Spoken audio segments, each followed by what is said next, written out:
Hey everyone, my name is Brittany. Welcome back to my channel. Today, we'll be reading some graphic novels. It's Brittany, bitch. I picked up the Saga series volumes 1 through 9 when I was at my library a couple weeks ago and decided to just give this a shot. Not only are graphic novels really fun and fast and easy to read, but they help keep me out of reading slumps, which is something I have realized this year. So naturally, I've been reading these volumes and been peppering them in between other novels I've been reading for the month of May. And I never filmed an intro, so without further ado, let's get into the video.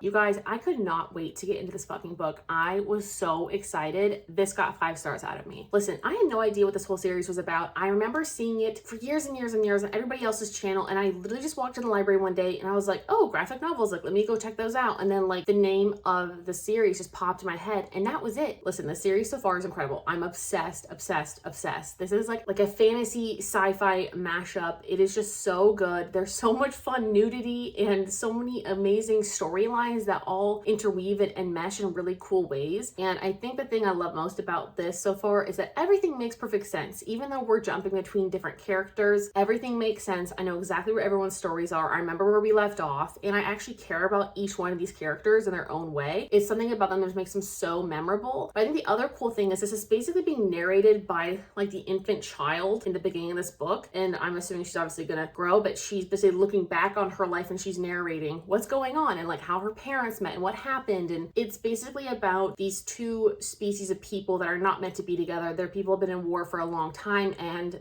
they basically fell in love, and now they're trying to like work against the war and they're trying to protest the war, but they're basically just runaways because for some reason like the intergalactic people don't want them to be together. It's gonna like ruin, it said like ruin the story or something. It was gonna ruin like the prediction. So like them being together like literally ruins time or something. It's a very fascinating concept, and there's so many cool characters, so many cool planets, and like the world building in just a graphic novel is incredible. Like I'm just so shocked at how much information they can put in there, and I actually grasp most of this world. Like I don't understand every little thing, but I'm so intrigued and I grasp onto everything that they're talking about. But I have to say, this is so like bizarre. Like this was not what I was expecting. It is so interesting though. It's literally one of the most creative and unique concepts that I've ever seen, and it literally hits the ground and just never stops running. Like from the very first scene where she's giving birth to this kid, they're on the run, and it is just so cool to watch. There's literally like ghosts in this and these crazy species, like bare-breasted spider women. There is Lion Cat, who's like a personal favorite character of mine now. This cat, it's like a giant sphinx cat that can like, it's like always colored blue and can always tell when you're lying. I'm obsessed. I also love this guy in here called Prince Robot, who's literally a fucking prince with like a computer for a face. I just think this whole universe is so funny and it's so satirical but so serious, and I never seen anything like this. I am kind of sold on the entire series, and I'd be shocked if I gave anything like a bad rating. If you like a lot of sex and nudity and action-packed scenes, I would highly recommend this series. It is really fun fantasy sci-fi. It's definitely taking place in space, but a lot of these characters are things I've never seen before. They have like horns and people have wings, and so it's totally made up, totally fun, and totally different. Now, I also went on to volume 2 because I literally cannot control myself. I've been trying to hold back and not read these in a fury because I don't want to read through them too quickly. I'm trying to enjoy this series. Volume 2, again, 5 stars. I really can't say anything I don't like about these 2 volumes so far. There's nothing in there that like I'm not enjoying. There's no storyline I'm not liking or enjoying. All of them make sense. All of them are interesting, and all of them seem to be leading me somewhere where I don't know, but everything at this moment, I'm fine with how it is. This one has a little more family dynamics, and some more on-screen time for some characters that we talked about in the first volume. So that's really cool to see those people come to life and those creatures. And there's been some moments in this that like I like kind of teared up for people that I literally saw them for like 2 pages. Like there was like this little rat thing that was trying to help Prince Robot, and it fucking like exploded with this like gas, and I was like, oh, I'm like literally heartbroken still.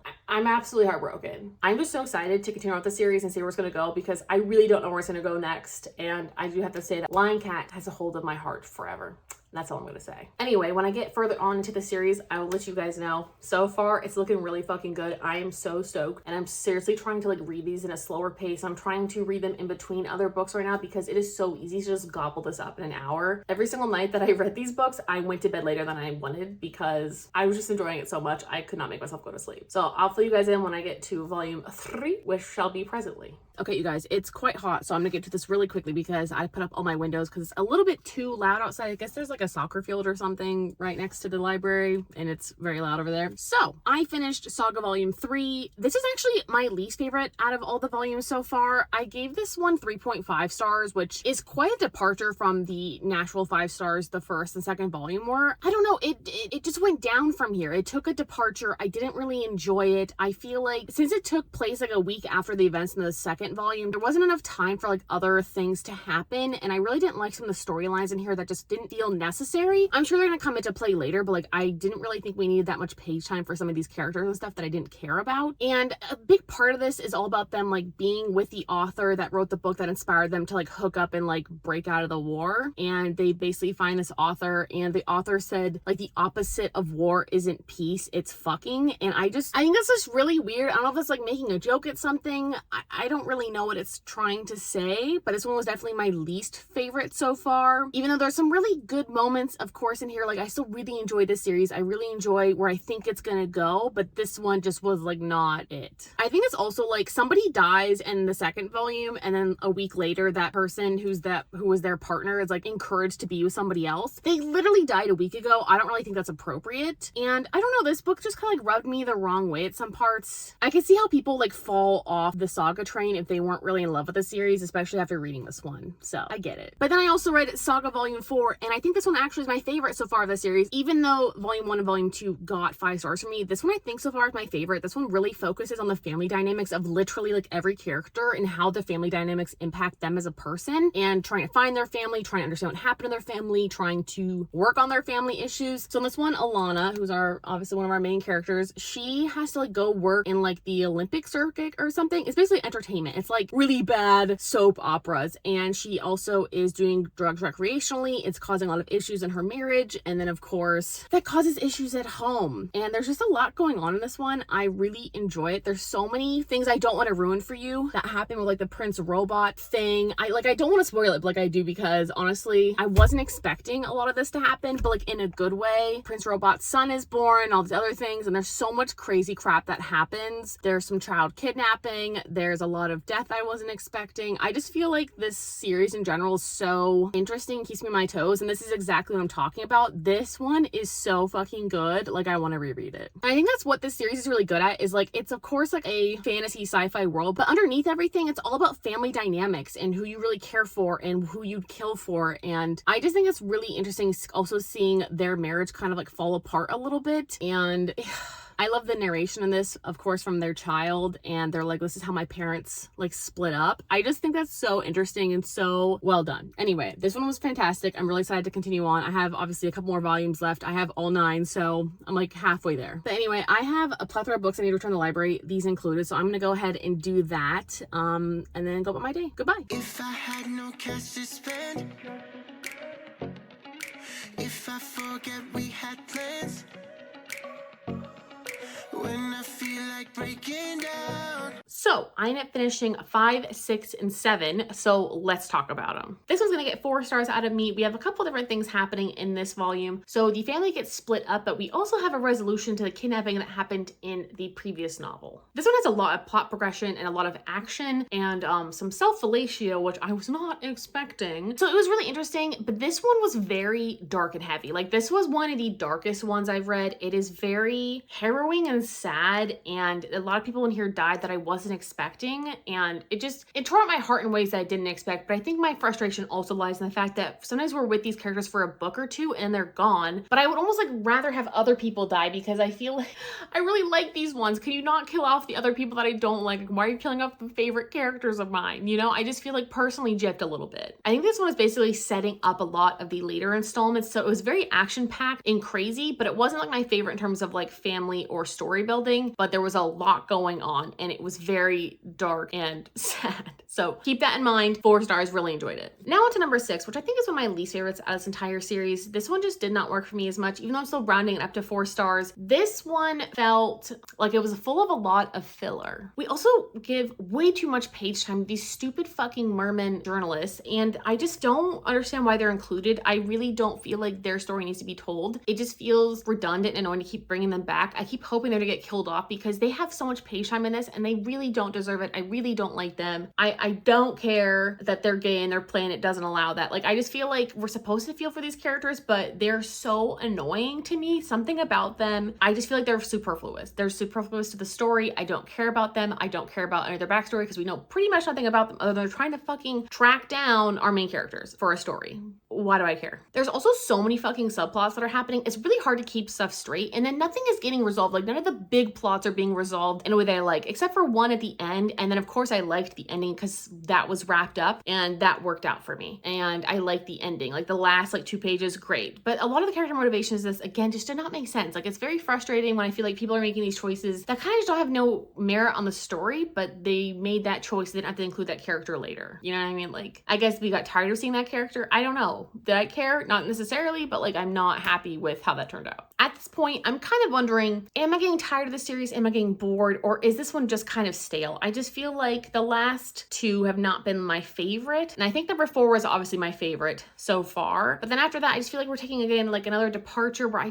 don't care as much, and it feels like kind of unconnected, and I don't really care about these subplots. So, I mean, at least it wasn't a sep. I'll give it that. Now for number 7, which is back up to a 5 star. This was definitely the best one so far since number 4. I think 1, 4, and 7 are probably my favorite installments. Maybe 1, 2, 4, and 7. I don't know. But I really enjoyed this one. This one did not feel as much like filler. There was a lot of deaths in here. This one was also very sad, and a lot of very important characters died, but it felt necessary, and I can appreciate that they killed some people off, because I think that's the problem with certain television shows and stuff in general, is like, if you're afraid to kill off some main characters, like, nothing ever feels like life is at stake. If you're not killing off these characters, you just feel like nothing bad can ever actually truly happen to them. So seeing some bad things happen again to some more of our main characters was devastating. Like, this, I actually could cry at the last page. The last page tore me apart. Devastated, decimated. I'm literally gone. Like, I try to hold it together so hard reading this, because that last page, the last couple chapters, honestly, are fucking devastating. So Alana and the gang land on Fang, which is the little comet that's always been in war. So they literally land there just to refuel, and they end up staying a lot longer than anticipated and made a lot more unexpected allies and friends. So this one already kind of like, I guess you can also tell what I like. I like the family dynamics. I like them being together. I don't like their whole side quest. Them being together, I think, is where the strength really lies, and this shows it. But seriously, like, this left me breathless. It's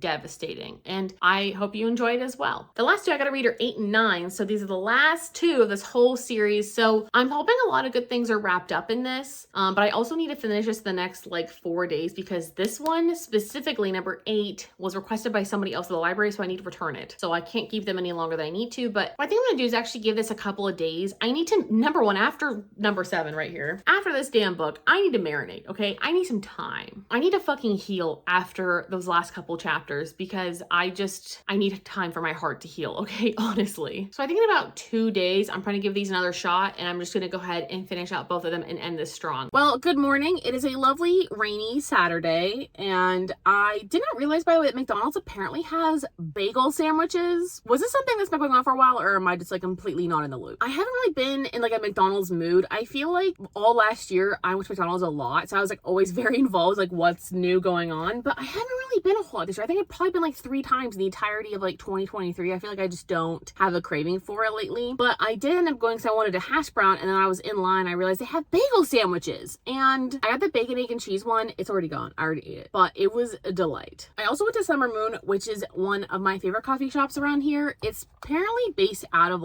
Austin, Texas or something, but that's actually where I get my coffee beans from, because I really like their coffee beans, and I like that they're oak roasted, and it's only 2 guys in the entire company. Even though it's not not like a super small business. The fact that like it's only 2 people hand roasting all these, I don't know, I enjoy it. I like the coffee. I get the Blue Moon latte, which is like the lavender one, and it's so damn good. Anyway, I finished the Saga books that I have currently. I just found out online that this is technically still going on, to my knowledge. Volume 11 is supposed to come out in October of 2023, so I requested volume 10 from my library, which I don't know was going to arrive, but I guess I'm pretty much almost caught up now. I just feel like, listen, I really love this series. I just kind of want like more forward movement, but it seems like they're going to keep writing this for a very long time. Like it's going to literally be a saga. I mean, it makes sense. It's called Saga, but I just was expecting this to be a shorter series, and I don't know, maybe it's not supposed to be a shorter series, and that's fine because Hazel's still really young, and obviously the whole thing about her growing up, and she's still a kid, so we have a lot of ways to go. But I was kind of hoping they'd have a time jump or something and she'd be an adult, but I think they really want to like play this out. I don't know. But Saga volume 8, this was a really good one. I'm gonna give it 4 stars. I would heavily recommend that you look at the trigger warnings before you read this one. This one is very grief heavy. There's a lot of loss that happened in the ending of book 7, and I just feel like you really look at the trigger warnings just in case. I don't really want to spoil it for you, but I do like the Wild West theme in here. We're on a planet where it's like Wild West themed, and that was really fun and different. I like whenever they switch it up and go like a different planet or something, because it's nice to see something in the universe that's totally different and fun. And I like some of the supernatural elements of this, but I don't want to ruin it for you. But this one was a very family forward one that dealt a lot with loss and grief. It also talks about a lot of very controversial issues in our day and age. Again, just look at the trigger warnings and you'll know what I'm talking about. But this book was very heavy, but it was also very sweet and healing. Like this had a lot of like healing in it.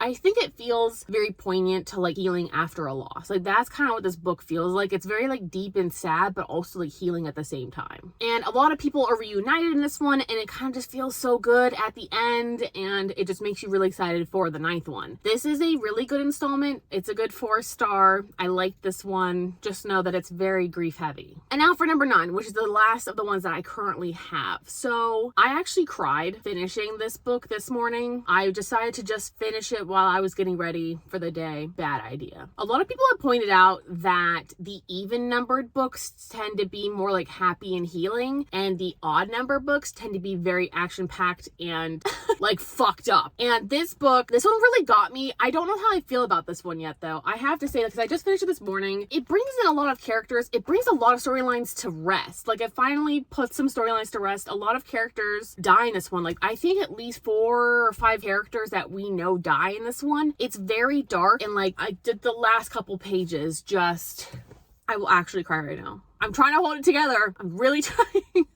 But the last couple pages of this like just ripped my fucking heart out and then shit all over it. And that's how I feel. This series has that ability, but there's some very big characters that go in here, and I'm devastated to see how that's gonna turn out. But I'm also just devastated just reading like the last couple pages. There are some happy moments in here, so I think that's why it makes it even worse. Like there's so many good happy moments. There's so much like little bits of growth, and oh my god. Anyway, this book destroyed me. This whole series has kind of destroyed me. I just don't even know how a graphic novel has this much effect on me, but like I really love this series. It's probably one of my favorite series of all time just because it is so good, and I'm obsessed with it. I don't know I'm gonna rate this one yet though. You might have to check out my review. I honestly feel like this is obviously between like a 4 and a 5. I just don't know yet, but you guys, like Saga has absolutely fucking devastated me. I'm devastated. I just feel like this consistently like heals my heart and then rips it out, and then it heals it and then it rips it out, and I need a little bit of a break, but I'm definitely gonna read number 10 whenever I can get that one from the library, and then I guess number 11 is coming out later this year, so I'll eventually get to those, but for now I just need to heal.